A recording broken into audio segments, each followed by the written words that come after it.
Hello, and welcome to Change Your Mind, Change Your Body.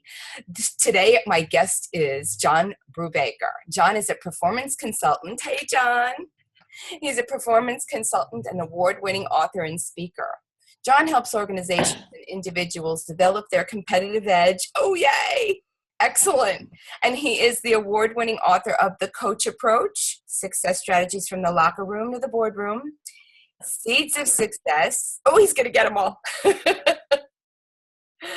A leader, his legacy, and the lessons learned, and a co-author of Leadership, Helping Others to Succeed. Hey, John. And I know we have a little bit of there you go. Hey, John. I know we're having a little bit of, you guys are bracing for a storm. You're in Maine, right? I am. I'm just north of Portland, and they're calling it the blizzard of the century, of the month, of the year, of the week. Like, it's a conspiracy between the grocery stores and the news channels, I'm convinced. Yeah, well, I love the alarming. It's no joke in most of the, I mean, you're in Maine. I come from Long Island. And by the way, I don't miss it a thing, if I could say. So 631. Yes. 516. There you go. We're having a little bit of difficulty, and hopefully it's not for the whole interview. I see that, I know that the weather is going to challenge us, even though it's the glory of technology, you have to say, right? And you just got home from speaking, you said, in Massachusetts. You did a little circuit.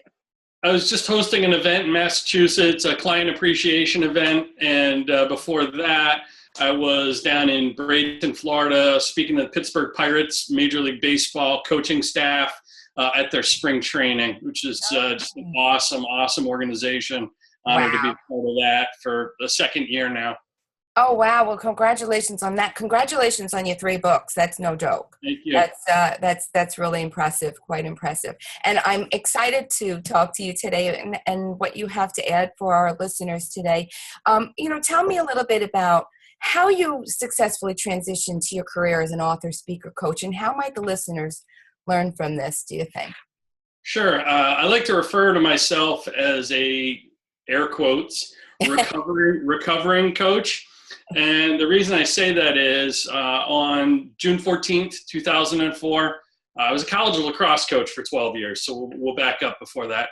And lacrosse coach and college professor. And on June 14th, 2004, I got fired for not winning a national championship. My athletic director walked in my office at the end of the season, and he just said, "Hey, John, do you have a minute?" I said, "Sure, come on in, Carl, have a seat." And he's like, "Oh, no, it won't take that long. Just to let you know, the president and I just got done meeting, and we decided there's only one thing keeping us from winning a national championship in men's lacrosse." So I was totally blindsided. I was thinking at the time that it was either I was getting more scholarship money or possibly a full-time assistant, because I had been kind of clamoring and asking for more resources for 3 years and got no more support. And much to my surprise, he said, "And that one thing is you. I'm letting you go." And then he passed a piece of paper, an envelope across the desk, which is my buyout. I worked at a small private college, so I assure you that buyout was not a large sum of money. And that was it. I was out very public, very, at the time for me, it was embarrassing, and doubly embarrassing because June 14th, 2004 was my birthday. Oh, no way. Yeah. So happy birthday. You're fired. You're out. And that's actually the title of my next book. But what he did for me was the irony of all of this. I share this with you, and this is a man who was famous for remembering everyone's birthday. He would call like a emergency staff meeting, and whoever's birthday it was, he would surprise them by rolling out a big cake, presents, and things. Everyone would sing to the person, and I don't know if he just forgot it was my birthday, but I assure you there was no cake, no cards, and no What he did do, though, is he gave me a gift. It didn't feel like it at the time, but it's probably the best birthday present I ever got, and that was the gift of perspective. So when we talk about, and I share this with you because the theme is change your mind, change your body. I had to change my perspective, which starts here. And my perspective was, I was grinding, burning the midnight oil. I was a workaholic, and it was about to cost me my marriage and my relationship with my daughter. Because my daughter was born right before that season started, and I really was up and out the door in the morning before she woke up. I didn't get home at night until after she was in bed, and something had to give. And what I realized was the gift I got was perspective, and he helped me find balance. I didn't realize it at the time, but you kind of connect those dots looking backwards. And yeah. So a lot of times our worst day ends up to be our best day, and to your point, a gift. I understand. Exactly. So I want to impress upon everyone listening who just heard my story that maybe you could reframe some of the adversity that's going on or has gone on in your past, so that it's really not necessarily your worst day, but something bad happened and it's leading to something better. I think every time one door closes, like at a door right behind me here, another door opens. And that led to a wonderful career in a second career in entrepreneurship, as a speaker, as an author. I spent some time as a radio personality. And I think that it's made me a better husband and a better father as well. So we want to change our mind and change our perspective, and that's going to help us change our body and feel better. Really, what he taught me was I was so focused on the performance of my team that I neglected myself. And we all, no matter what industry we're in, and this, preaching to the choir with you, my friend, you are your own most important client. And that's not selfish. It sounds selfish on the surface. It's actually selfless. Because you're of no use to the people you serve, your community, your family, your clients, if you don't take care of yourself first. Amen. So that was a hard lesson I learned that I hope becomes an easy lesson for everyone else listening. Learn from my expensive experience in an inexpensive way for you. Not a little blow to the ego and all of that. And the one door opening and closing and the other one opening. It's the corridor that we all get stuck in, that it's so scary there. But that moment of pause that you had to say, you know what, this was a gift. Look at the price I was paying. So good for you on that. I think that's a big lesson to learn, because that corridor is a scary place until the door opens and you go, oh, that's why that happened. So good on you for that too. So wait, what's your favorite quote related to the theme of this Till the Summit, John? My favorite quote, and it's from this great American philosopher that probably most people haven't ever heard of. It's the quote is, "It has to be a mentality before it's a reality." Oh. And that quote is actually from yours truly. A little shameless plug there, but I do believe that. Yeah. Because I think every time we have any kind of success, or really any kind of adversity, it happens twice. First, you go there in your mind, and then you go there, in your body and in physical reality. But it all starts with a vision. Every victory starts with a vision. That's exactly right. It's exactly right. And when I like the point that, go within, you'll know what needs to come out of that too. So thank you for that. And now we have that famous quote. We even met the author. There you have it. Tell me, this is a precious question for me too, but why does everyone need a coach? Everyone needs a coach because you can't see the picture when you're trapped inside the frame. Oftentimes, we are so busy working in our business, we're not working on our business. And I know that sounds kind of trite, but it's very true. These cliches exist for a reason, because some of it's grounded in reality. And, I look at every performance, air quotes, performance breakthrough I've ever had, whether it was in sports, in the classroom, in business, in my career as an author. And it wasn't something I figured out on my own and just said, oh, aha, this is a great idea. Here's how you do it. It's something that I was taught by a coach. And everyone needs a coach for this one simple reason. What I've seen in the business world with the younger generation in particular, so they're millennials, which is the largest generation in our workforce today. The baby boomer generation is retiring and then also literally dying off. Millennials are the largest generation in the workforce. They're also the largest consumers in America. Right. And what's happening is sometimes, when they get a bad rap for, whether it's work ethic, changing jobs, being disengaged, and it's not their fault. So if you're a millennial listening, I'm telling you right now, it is not your fault. It's kind of the system's fault, because here's what happens to all of us. And I remember looking back, I'm 46 years old. I remember looking back to right when I got out of school, and I felt disengaged, disconnected, like I lacked focus and purpose. And here's the simple reason why.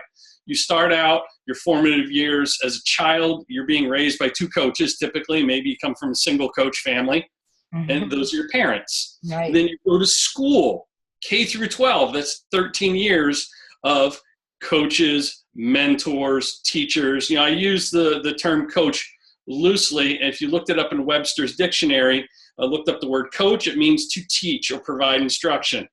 You look up the word teach, it means to coach or provide instruction. They're synonymous. You have 13 years of coaching with multiple mentors. Then say you go to trade school, community college, it's 2 to 4, maybe grad school, 5 more years of coaching. Right. So you got potentially 17 years of coaching, and then you're just literally just dumped into the workforce, and it's sink or swim. And we wonder why people are drowning and sinking and not flourishing. So I think what we don't need managers, we need coaches. We don't need supervisors, we need coaches.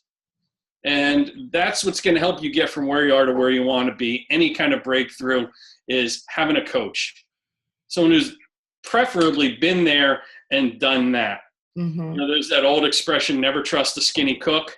You don't want to trust an out-of-shape personal trainer. You don't want to trust, someone who's, the millionaire coach who drives a beat-up old truck and doesn't have any money in their bank account. Right. You want someone who's been there and done that. And that's why we all need coaches, no matter how old we are. Right. Well, what a great reframe, because a wonderful reframe. It's the first time I've heard it that way, in calling your parents coaches, because that is what we are as parents, and all the way up through the ranks. And yes, it's dumped in. It's interesting because I find that, so sports coach, people got that. They've got that. It's been around for such a long time. It's about, coaching, life coaching. It's like, oh, I feel like something's wrong with me if I choose that. And I love that you so eloquently put that, because we have been coached all those years of growing up, and I find it too valuable for, I'm in my own stuff, and I can't see past my own emotion. You could see me fine. I don't see past my own emotion. So bravo to that. Do you find that you have to, really talk people into that? I mean, you give that definition, and well, here's the really interesting thing is, if someone is looking for a coach and they reach out to me, that they find my website or in my local community, the single biggest differentiator that immediately eliminates any competition for me is I offer literally, it's basically a how to hire a coach consumer awareness guide that I give potential clients. And question number 1 is, you should ask any coach you interview who their coaches are. Who's coaching you? That's right. Can I have their name? Can I have their number? And, how transparent is that coach being? Because what we have is a lot of talk, but a lot of people don't walk their talk. Right. So if they can't answer immediately, like typically the answer, if they the storm is hitting us. What they're doing to invest in it themselves, why should you give them money? It rings very hollow.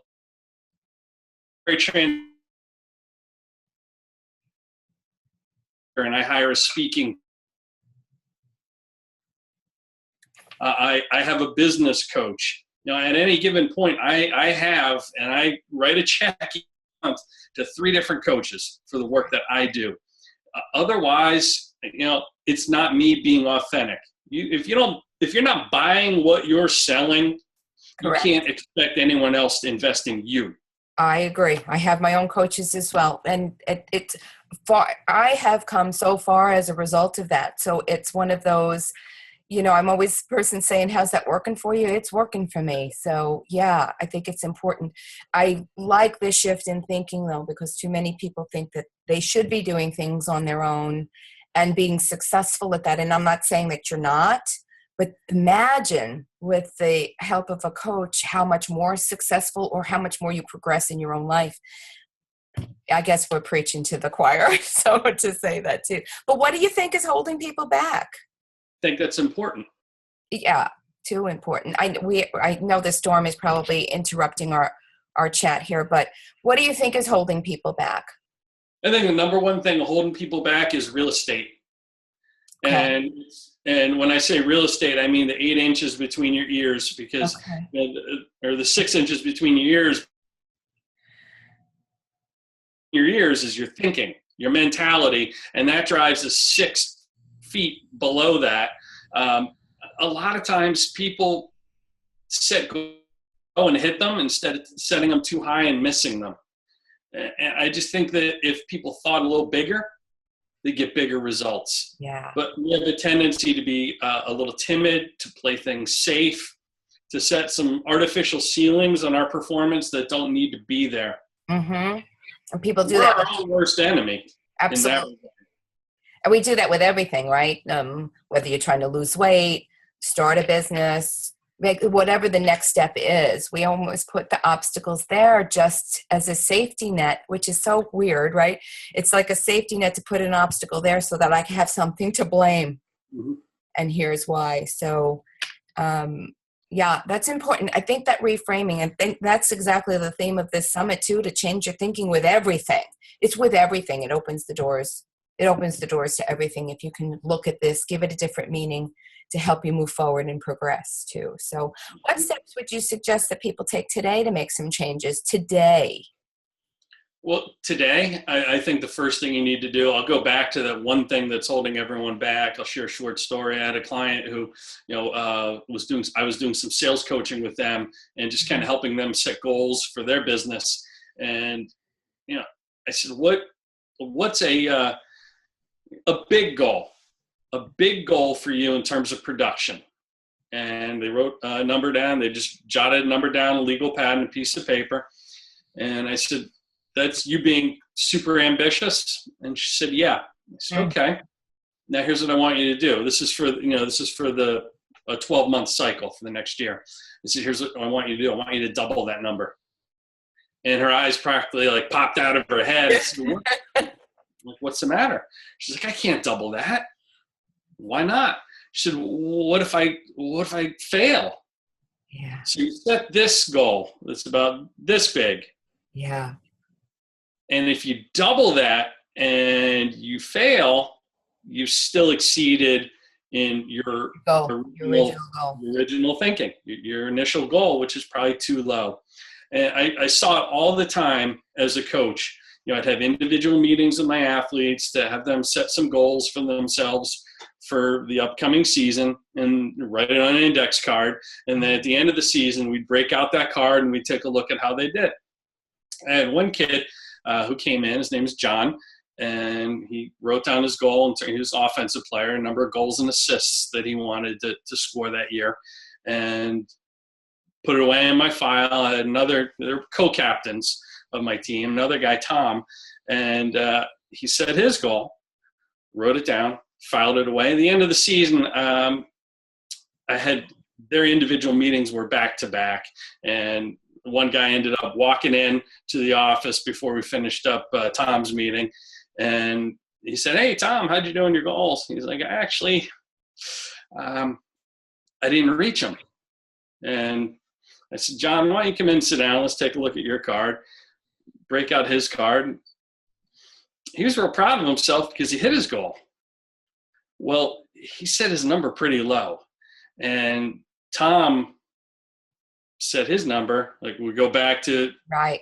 little thinking and big thinking, he said his number really high and almost reached it. Not quite. I mean, he ended up with twice as many points as John. They're both equal in talent and ability. And I just think that says a lot for your ability to think big. So, he shouldn't be disappointed that he failed. He should be happy that he thought big enough to achieve big numbers. And that was a lesson for John. It was also a lesson for me because that really encouraged me to push all of my players a little harder than they'd initially be comfortable with in terms of setting their goals and really kind of holding them accountable to their performance.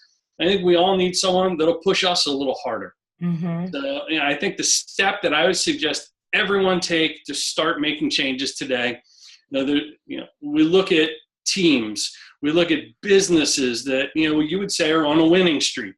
Mm-hmm. They've had a string of successes and they're on a roll and they have this thing we love to talk about, in fitness and sports and business that we call momentum, right?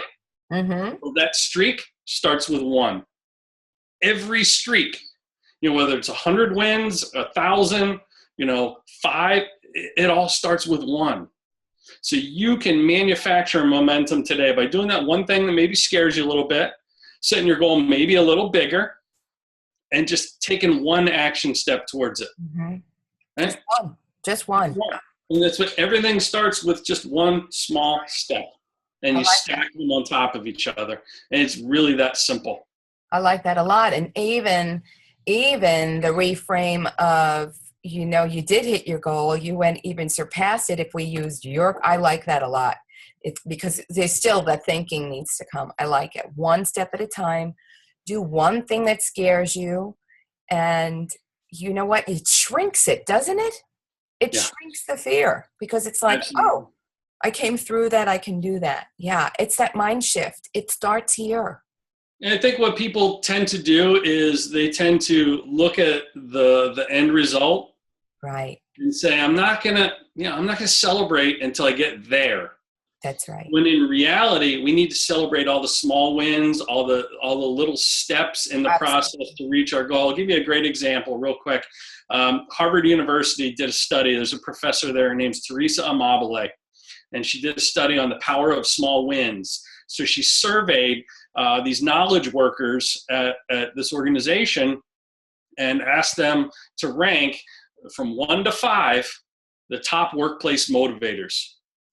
Now, what she did before that was she surveyed all their managers and said, could you rank what you think are your employees' top motivators? Right.